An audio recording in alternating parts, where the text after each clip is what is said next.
Good afternoon, everyone. I hope that everybody has had a wonderful week. Happy Friday. Um, it is an off Friday from work for me, so that's very nice. We have every other Friday off at the job that I work at, and that is definitely a wonderful perk. So I have a few things to talk about today. First of all, I am back at my apartment. So I will say that I am back at my apartment. I came back last Saturday, as I think I mentioned on my video last week. I am not going to talk any more about that. Okay, so I am back at my apartment. I will update everyone as the situation unfolds for anybody that is curious.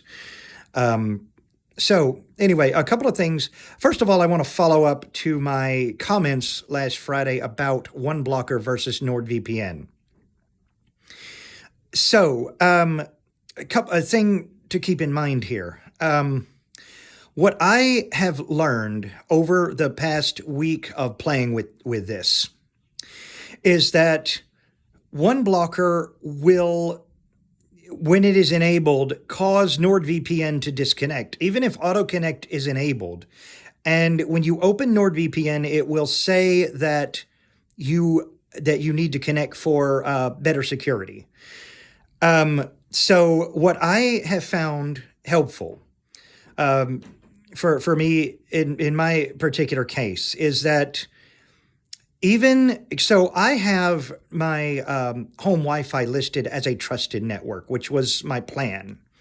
I have it listed as a trusted network.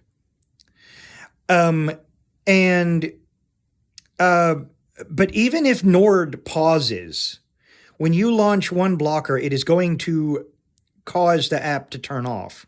So what I have to do every morning that I travel is I have to turn off OneBlocker, open NordVPN, and click Quick Connect, and then Auto Connect comes back on.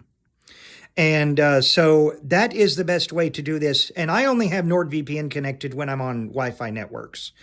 So that is what I have found to be the best way to do it is to get, it's just the two apps do not work together.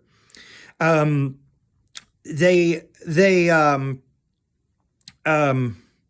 they work separately. So if you want to use Nord, you have to turn off OneBlocker and click and go into Nord and click Quick Connect if you have Auto Connect disabled because enabled. Sorry, because the app is going to think that you have disabled Auto Connect, and when you reconnect, it takes a little bit to find. It takes a little bit to reconnect to the network, but then once it does, it's flawless. Okay, yeah. Well, once it does, it's usual NordVPN goodness. It's really good. Now, I have heard that there is split tunneling, but I don't know how to work it. I use the NordLynx protocol, which is based on WireGuard, and so I am not. If I have to change protocols, I don't mind doing it. But anyway, so um, but overall, it is working out really good as far as protection for my phone, which is what I take when I go out. It is working very well, and I just have to remember when I get home to enable OneBlocker so that NordVPN will turn off. Um, and sometimes I do it before I come home from work, but it depends on the day. A lot of times I don't do it till after I get home. Well, anyway, so enough of that. Um, I made a very difficult decision this week, and I call it difficult because I know that I had to make some sacrifices. I will no longer be using Uber to get to and from work or Lyft. Um, Now, if any of y'all know me well, you know that I have been a very passionate advocate for ride sharing over the years, ever since March 2018 when I switched from paratransit services to first it was Lyft and then COVID hit and I switched to Uber. And I was a very big proponent of it. And so it may shock a lot of people. Why did you switch back to the shared ride paratransit service? For those of you that don't know, paratransit is a program that's offered by public transit authorities where people with qualifying disabilities get picked up. It's a door-to-door service where you share rides. They have buses and accessible buses and vans and stuff like that come and pick you up. Well, the reason that I chose to switch back, first of all, Uber got me into credit card debt because I was doing so much with it. But that's not the main reason. The really big main reason why I'm switching back to our local paratransit agency is because Uber prices are getting up. And, normally, I mean, for a while it was like $14 a day to Uber. It was like anywhere between $7 and $8 each way. But what has begun to happen, especially over the past couple of weeks, is that Uber rides, it's harder to get drivers, especially during the end of day rush hour, because there are so many, there's so many passengers and there doesn't seem to be enough drivers anymore. And so the prices just got too high. And so I made the decision to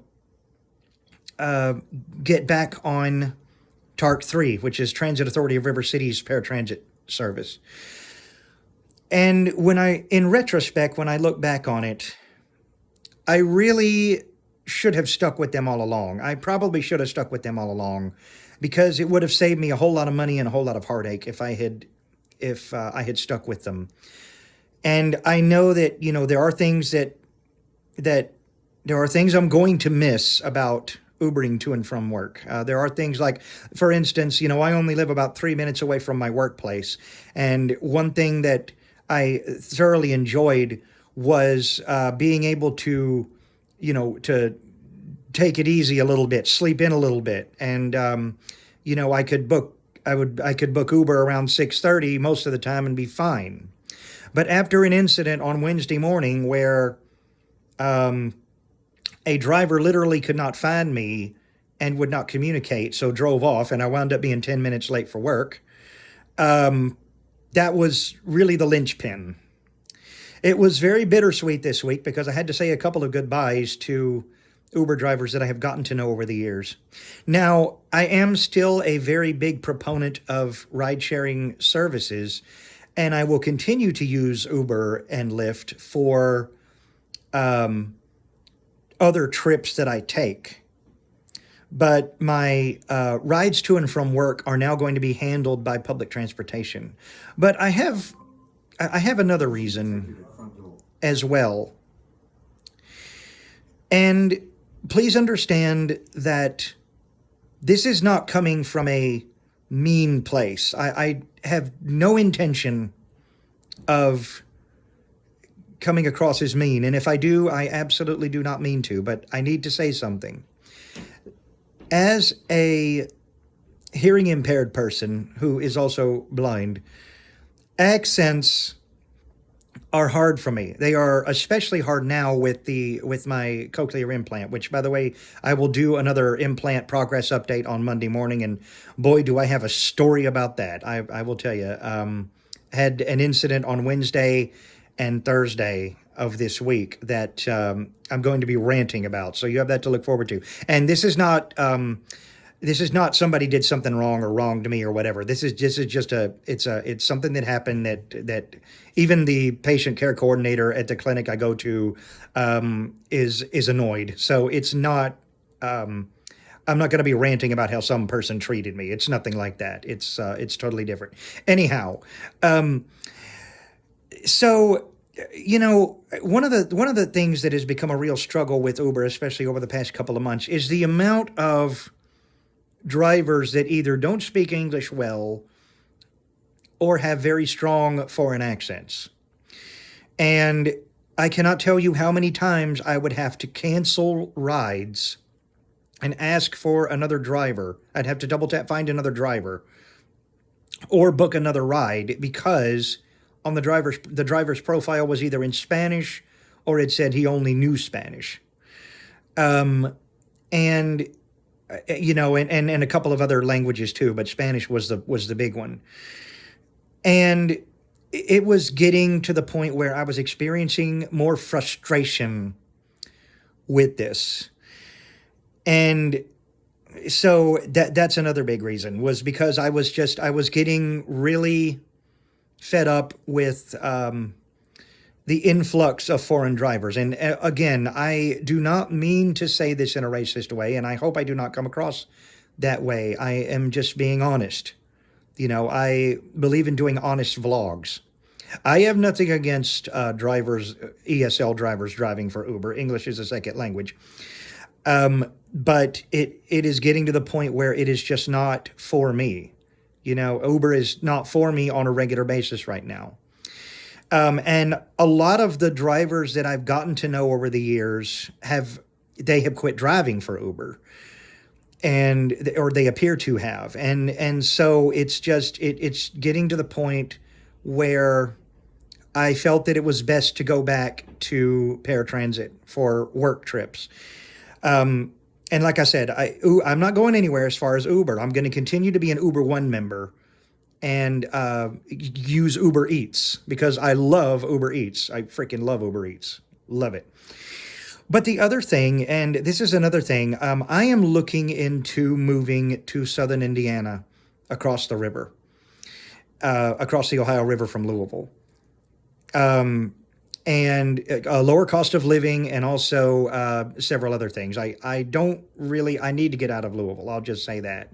I don't mind working here, but I need to get out of Louisville as far as living arrangements go. And so I'm looking at moving across the river, and Ubers it would be more expensive for me to go from across the river to work. So it would be like probably $15 or $20 a trip. So that's another reason why I'm switching back to paratransit. But even if I wind up staying here, I will go back to paratransit because just for the reason that it's cheaper.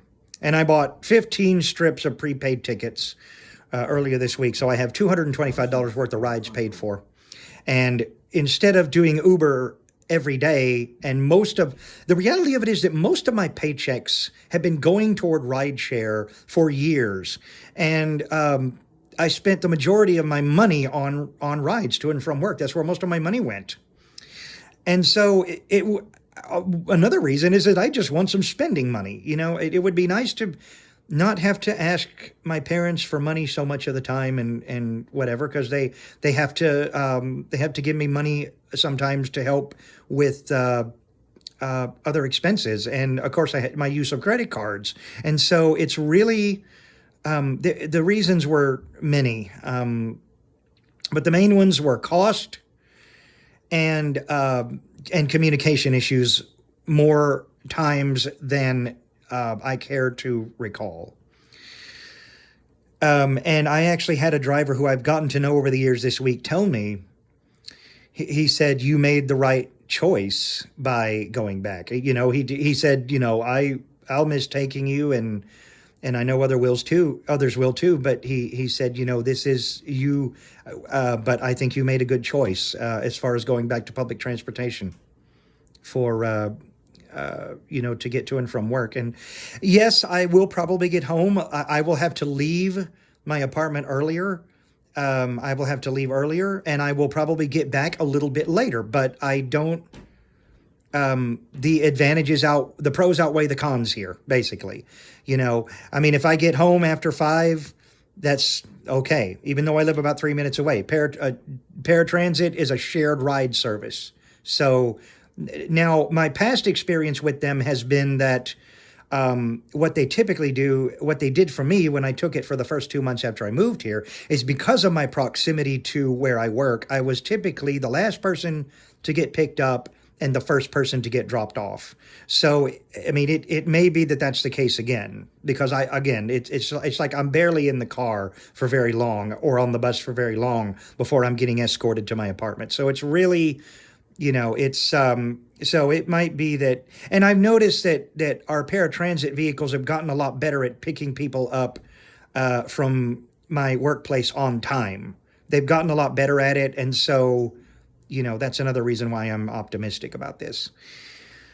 So anyway, now I want to talk about something else. I want to review a piece of technology that I got earlier this week.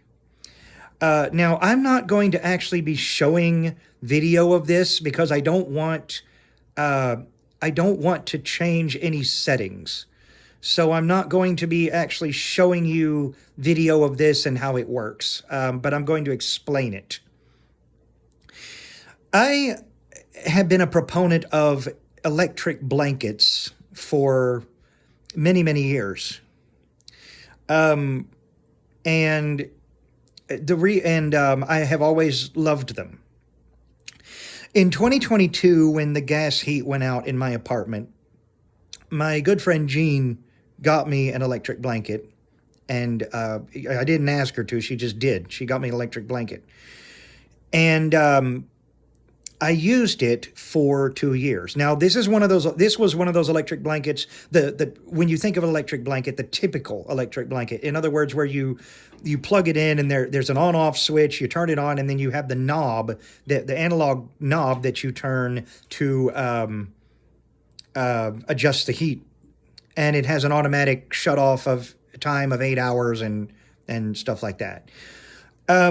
However, when I tried to plug it in a couple of weeks ago, the blanket the blanket had stopped working. And my experience with heated blankets has been that after a couple of years, they tend to wear down. The average heated blanket tends to stop working after a couple of years.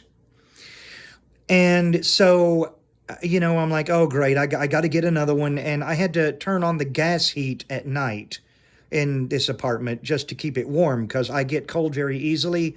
This apartment does not have insulated walls, and so it can get very cold. And so hence me sleeping under a heated blanket every night. Well, as it got colder. Now, last week, of course, I was at Extended Stay America, and I turned on the heat in the room every night. I turned on the radiator every night. But anyway, I was browsing on Amazon last weekend, last Saturday, in fact, and I found it was about $90, although I was able to clip a coupon and make it $75. A Westinghouse full-sized heated blanket. I have a double bed. I have a full-size bed. And this one looked like it was a little bit different than the average. Well, I decided to buy it and try it out. And the woman who cleans my house, who cleans my apartment for me, she was kind enough to set it up for me when she came to clean the apartment on Tuesday. And she set it up in such a way that the control panel and cords are not in a place where I could step on them, because that was a problem that I had with heated blankets in the past. And this blanket actually takes up my entire bed because I have a full-size bed. But here's what's really cool about this. It has a digital control panel. Now, when you think of that kind of thing, it's like, oh, great, touch screen, whatever. How are you able to use it? It is not a touch screen. What it is it is an electric blanket that has 10 different heat settings and has a timer that can be set for up to 12 hours of activity. And you say, well, how do you do that? So basically, the control panel on this blanket, which I have on my nightstand in the bedroom, it looks like, if any of you have ever seen like older handheld video game consoles like the Game Boy or even the Nintendo DS, It kind of looks like that. There are 5 buttons. And what I appreciate as a blind person is that they are tactily different. And so you know what buttons do what. In the middle, below the screen, most of it is taken up by a screen. Below the screen in the middle is a round button. That is the power button. Of course, it's obvious. You press it on, you press it to turn it on, you press it to turn it off. Stuff like that. On the left-hand side, to the left of the power button, when the control panel is facing you, you have 2 buttons, one with a plus sign on it, with a tactile X, and one with a straight line, which is a minus sign. Those are heat settings, and the plus sign is up and the minus sign is down. And you have heat, 1 is low and 10 is high. On the right-hand side to the right of the power button, you have 2 more buttons with, I believe they're hourglass shapes on them. The upper one adjusts the timer interval up, and the bottom one adjusts the timer interval down. It goes from 0.5, which is half an hour, to 9.5 hours, and then the last 3 settings are 10, 11, and 12. But here's what's so cool about this. Your settings are remembered. And so when you turn it on, the blanket automatically remembers what settings you had it on. So case in point, on Tuesday night was the first night that I slept under the heat of the blanket. And it was phenomenal. It was fantastic. And Wednesday night, I turned on the blanket, and I had an Aira agent check my settings for me, and I made some adjustments. And it still worked. Last night, I turned on the blanket before going to bed. And right now I have it on the heat setting on 5. And then I set the timer up to 12 hours because on the weekends, I'm a very late sleeper.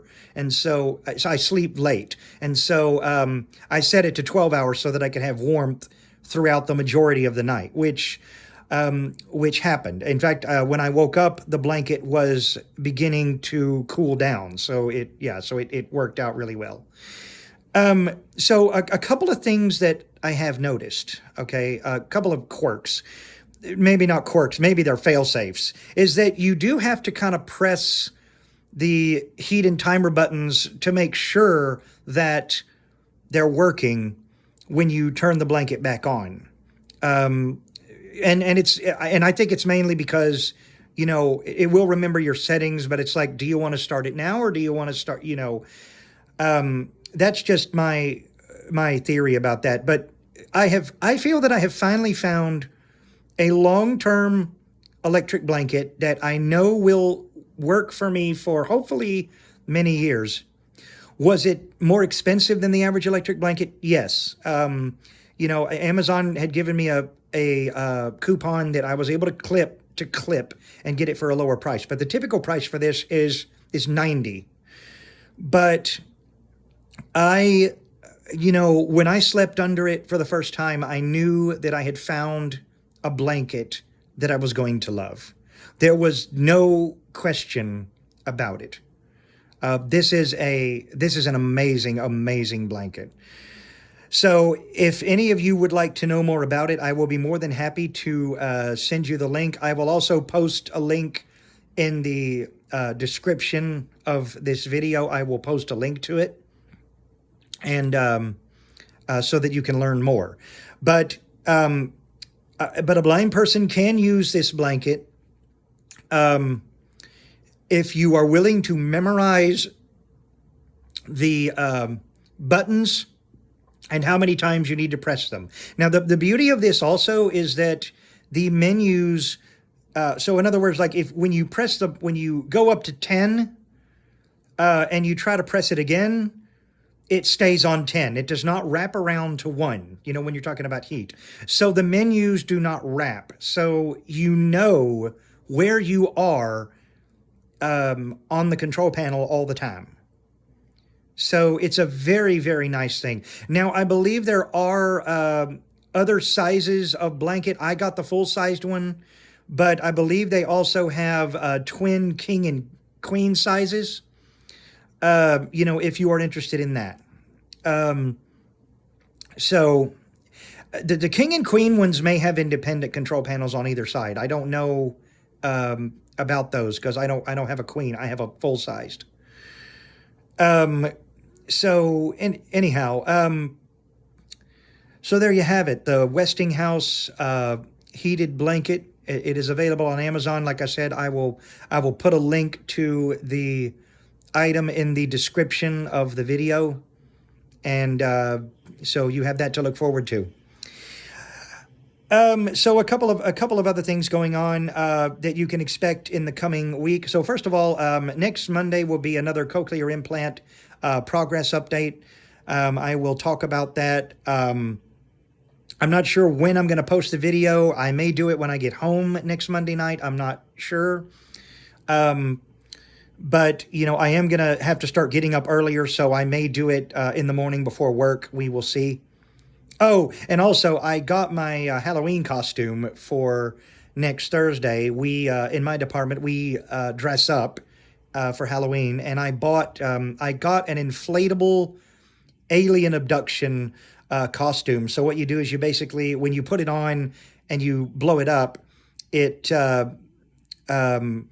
this green alien thing pops up on either side of you, so it looks like you're being abducted. It looks like you're being carried away by this alien from outer space. It's a green costume, and from what I hear, it's pretty funny. So I went to I had Instacart go to Spirit Halloween earlier, and I got one. It's a very popular costume. I could not believe that I actually got one. I'm very happy about that. I had a backup costume idea, which was a ride-along dragon. Basically, it looks like when you wear it, it looks like you are on the back of a dragon. But I didn't need to get that one. I got the alien costume, which was actually the one that I tried to get last year, but I made the mistake of waiting until the day before Halloween to try and get a costume, and of course, they were out. So yeah, big mistake. So anyhow, that is what to expect. And next Friday, I'm going to do another general fun vlog. I don't know what I'm going to talk about next Friday. I really don't. I'm not sure what I'm going to talk about. But I will come up with something. I will come up with something. We'll see. And by the way, I appreciate everybody's feedback about my GoPro expose last Friday when I talked a little bit about how a blind person uses a GoPro. And by the way, coming soon I will be getting a Hover Air autonomous drone. So you all have that to look forward to. And of course, I will do a demo of it. I may even do some vlogging with the drone. You have that to get excited about. So yeah, that you have that to you all have that to look forward to. Anyhow, so anyway, I don't really have much else to talk about today. By the way, I will eventually talk about thrill rides again. We'll get there. There's just not a lot of news right now. I just don't have a lot of things to talk about at the moment when it comes to that. And right now, I can't ride roller coasters and rides again until next month. So, my surgeon has asked me to wait until at least November before trying to ride again. So, So anyway, that's how that's going. But I think next week I may talk about some of my other interests. I may talk about some of that next Friday. So anyway, thank you everyone for tuning in and watching this. If you like the video, please feel free to subscribe and click the notification bell so that you don't miss anything.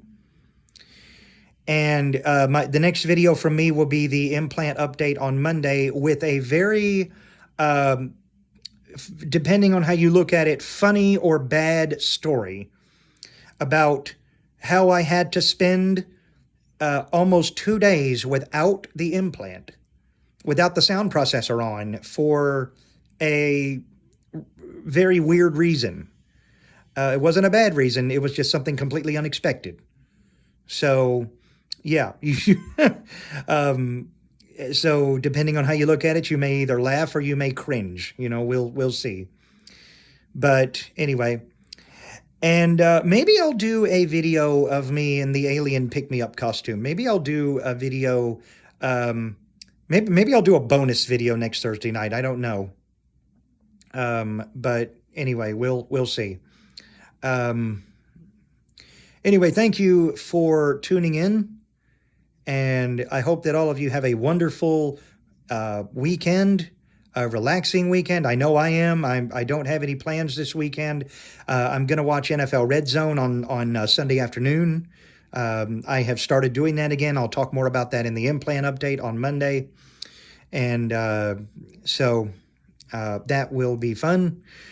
And but other than that, I don't really have a lot of plans for the weekend. But anyway, thank you for tuning in, and I will see you all next time. Take care.